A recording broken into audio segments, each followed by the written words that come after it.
Good afternoon, everyone. Let me begin by thanking the Annenberg Foundation Trust and everyone here at beautiful Sunnylands and the people of Rancho Mirage for their incredible hospitality these past 2 days.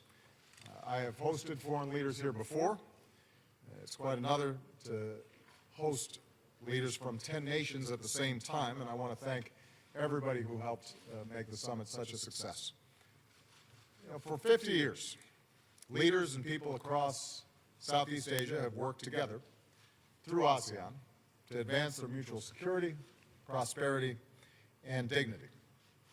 For decades, the United States has been a proud partner with ASEAN, and this summit has built on the unprecedented cooperation we forged over the past 7 years, as I described yesterday. This spirit, working together on behalf of mutual interests and mutual respect, guided our work over the past 2 days. And so I especially want to thank my fellow leaders from the ASEAN countries for being here, for their commitment, and for the progress that we've made together. One of my main messages over the past 2 days has been the commitment of the United States to ASEAN and its people. That commitment is and will remain strong and enduring. With our strategic partnership, we have a framework to guide our ties for decades to come. Here at Sunnylands, we agreed to a number of key principles, including the principle that ASEAN will continue to be central, in fact indispensable, to peace, prosperity, and progress in the Asia-Pacific. When ASEAN speaks with a clear, unified voice, it can help advance security, opportunity, and human dignity, not only for the more than 600 million people across ASEAN, but for people across the Asia-Pacific and around the world. And I'm pleased that here at this summit, ASEAN's strong voice allowed us to make progress on multiple fronts. First, we agreed to do more together to encourage the entrepreneurship and innovation that are at the heart of modern competitive economies. We had an excellent discussion with a number of pioneering business leaders who reiterated the recipe for attracting trade and investment: rule of law, transparency, protection of intellectual property, efficient customs, modern infrastructure, e-commerce and the free flow of information, support for small and medium-sized businesses, and perhaps most importantly, investment in people, investment in strong schools to educate and train the next generation. Around the table, there was widespread recognition that this is the path ASEAN countries need to continue on. As they do, it will create even more opportunities for trade and investment between the U.S. and ASEAN countries.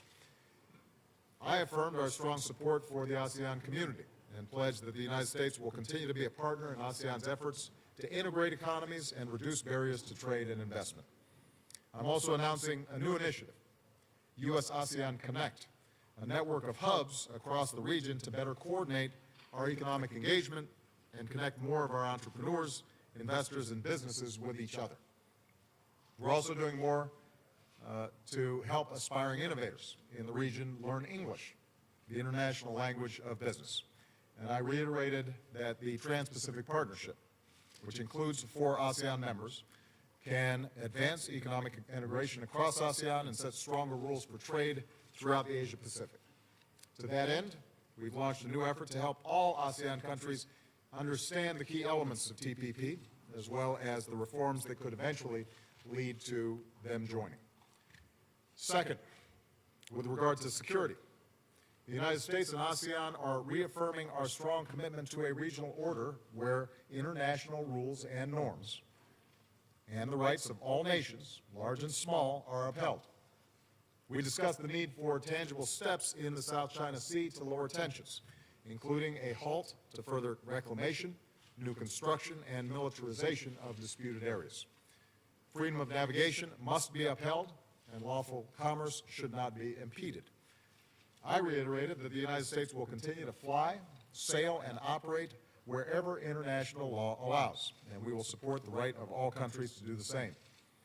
We will continue to help our allies and partners strengthen their maritime capabilities, and we discussed how any disputes between claimants in the region must be resolved peacefully through legal means, such as the upcoming arbitration ruling under the UN Convention of the Law of the Seas, which the parties are obligated to respect and abide by.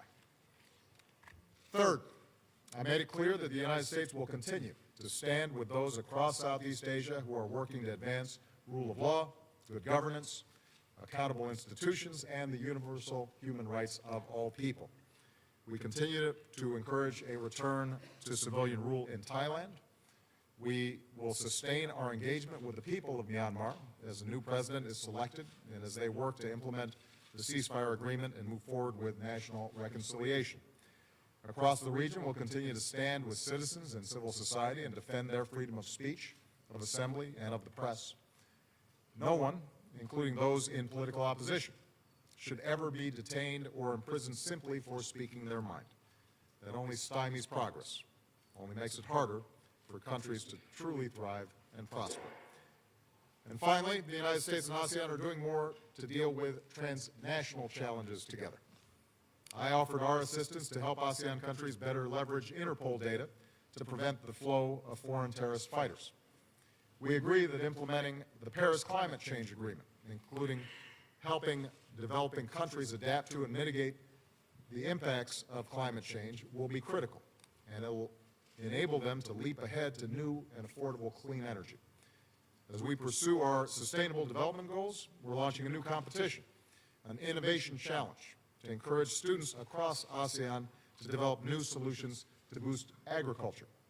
We're moving ahead with our global health security agenda to prevent future epidemics, and I pledged additional U.S. assistance to help ASEAN combat the horror of human trafficking.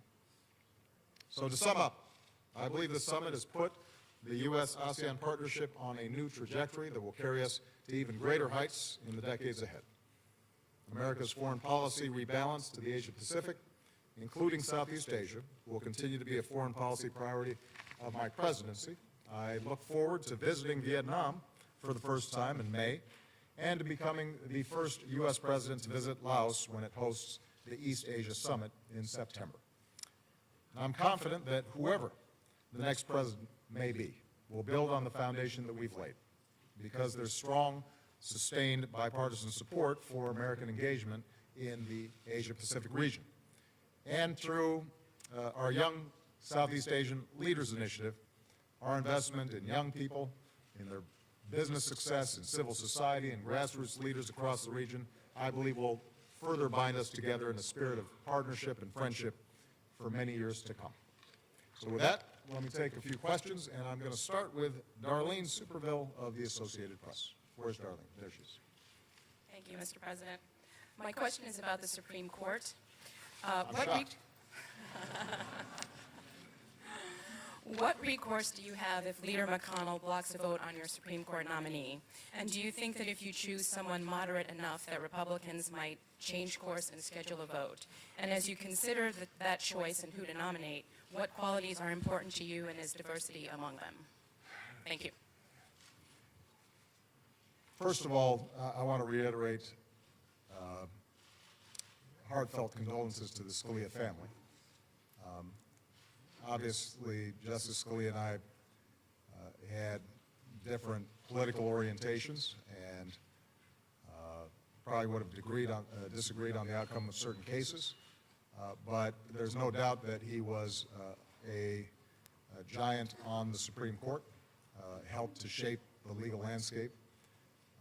He was, by all accounts, a good friend and loved his family deeply. And so, you know, it's important before we rush into all the politics of this to take stock of somebody who made enormous contributions to the United States. And we are grateful not only for his service, but for his family's service.